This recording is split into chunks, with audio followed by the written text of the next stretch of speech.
We're in Jollibee at the moment. We're gonna eat some snacks. It's dismissal. Our class just ended, and we're gonna we went here mainly to discuss surrounding a topic that we're tasked to do. And we're it's dismissal, so we just finished classes. We're gonna take a snack. What time is it? It's 5:30 in the afternoon. Here, Yeah. So essentially, it's 5:30 in the afternoon. Everyone's tired. Especially me. Yeah. So what do you call this? So the real reason. the reason why we're here is gonna. Not the fake, the real. The real one. Yeah. So the real. We have So- here my friends and family and love. Yeah. So basically, the real reason as to why we're even here is to discuss on poem. Yes, it's a Yes.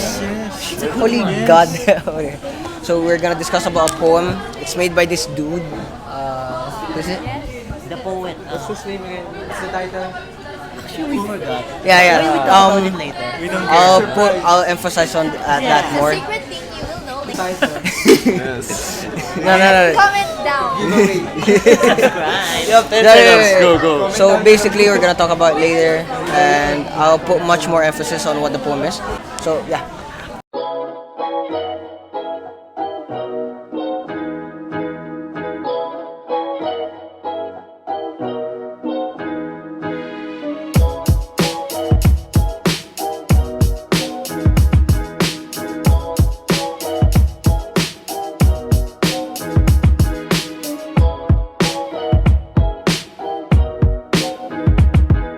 So we just got finished eating, as you can see.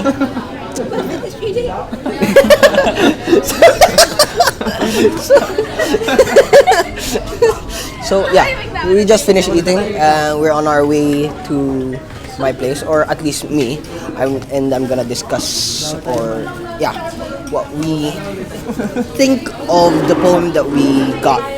So I might get a haircut first, then. Let me get a haircut first, then. Hello, Chocolate. Then what?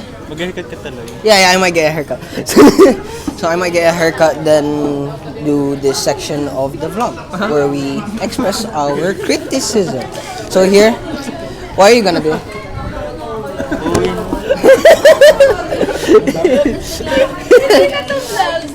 Yeah. So yeah,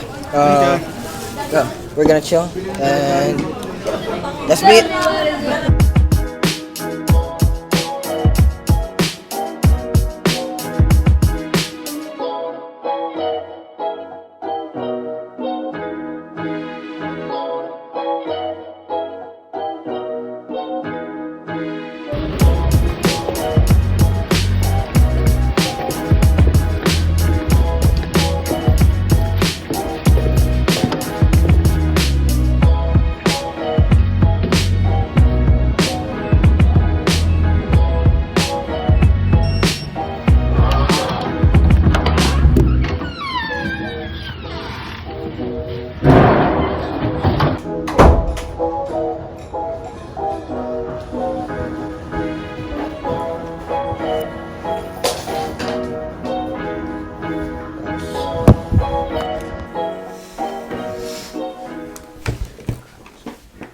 So I just got home, and I firmly believe that I need to freshen up first.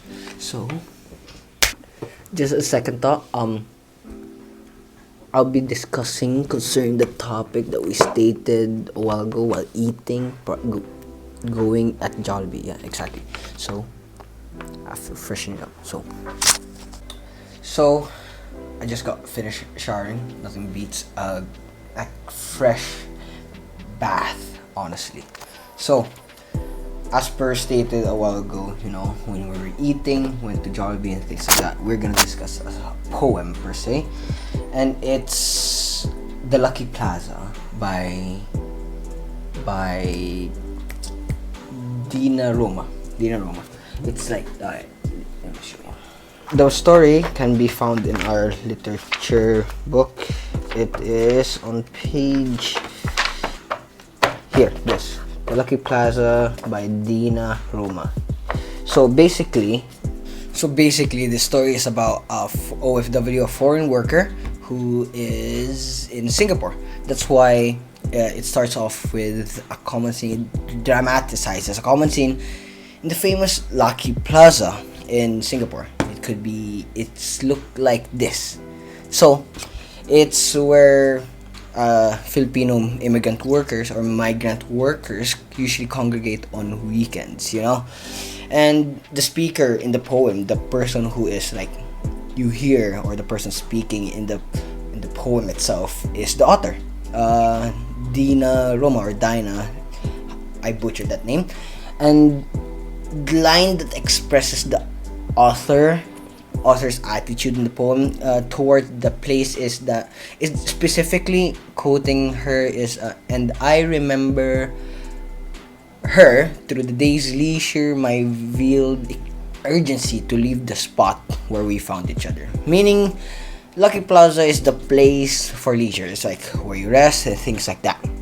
So the speaker, or the author, mostly the speaker, seems to know a lot about the hardships, the poverty, the happiness and success of migrant workers who go to the Lucky Plaza forever. The speaker saw the plaza as a house to let her know that she can leave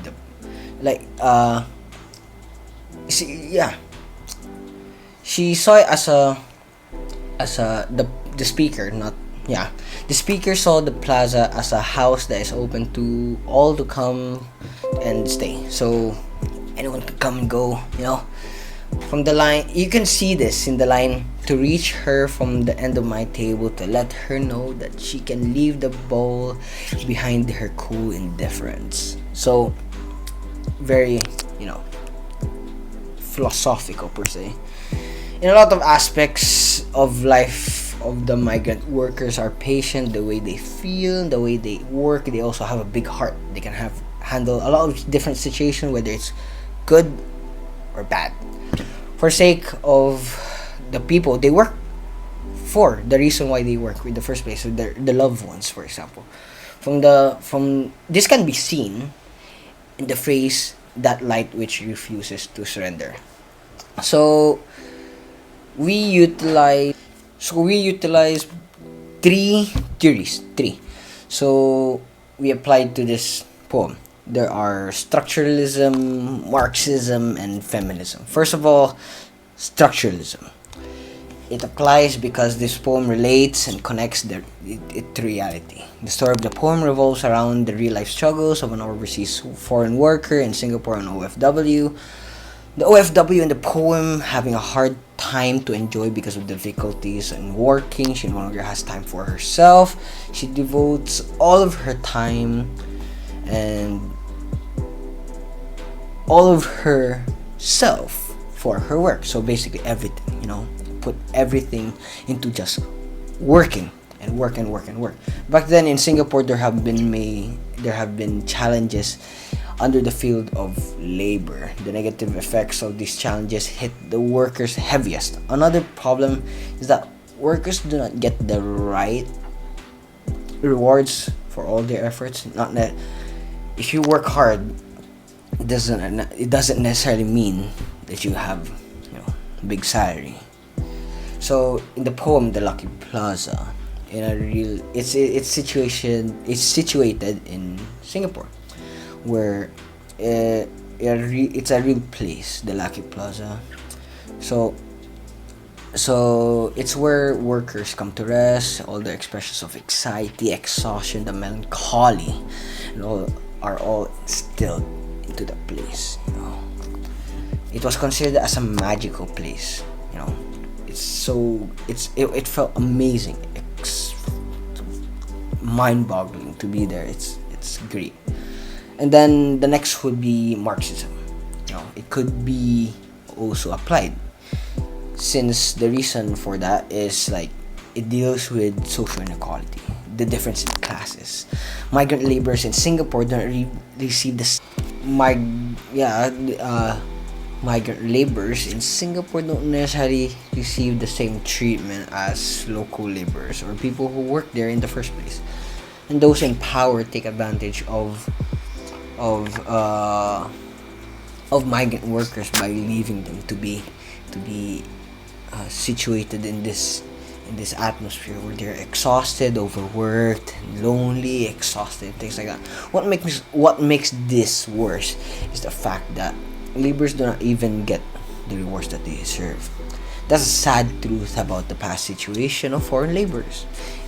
Is that the government does not pay good attention to them, and they don't treat them as important merely because they're outsiders. They prioritize the people who live in their country.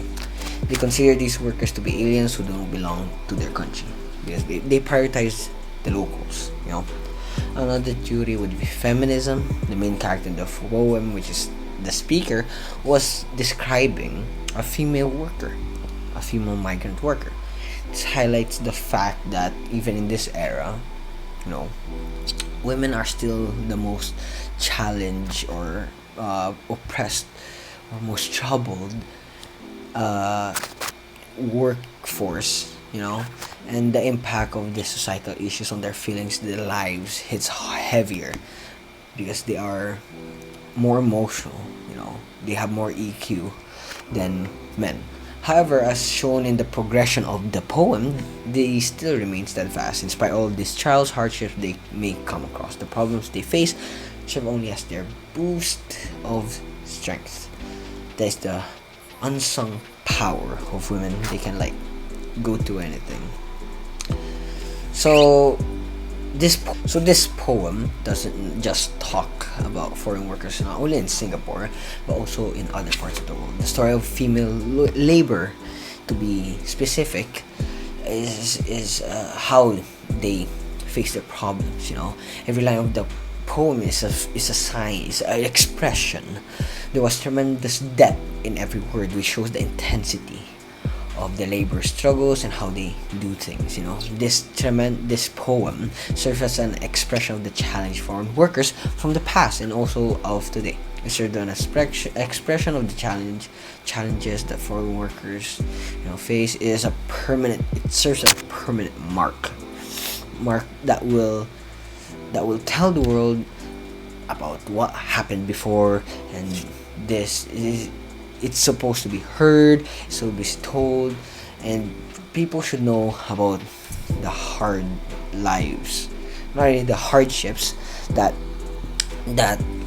these people face. It's a form of expression.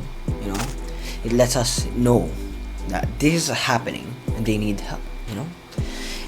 We need to open our eyes, our minds, our hearts to the reality that they suffer from. Therefore, let us internalize the meaning. Let us internalize the meaning of this poem and utilize its very essence, the very core, to stimulate the change for their lives and for our world. Let's be like the lucky Plaza, welcoming, understanding, hospitable for our dearest workers. They need us, and we are their lucky Plaza.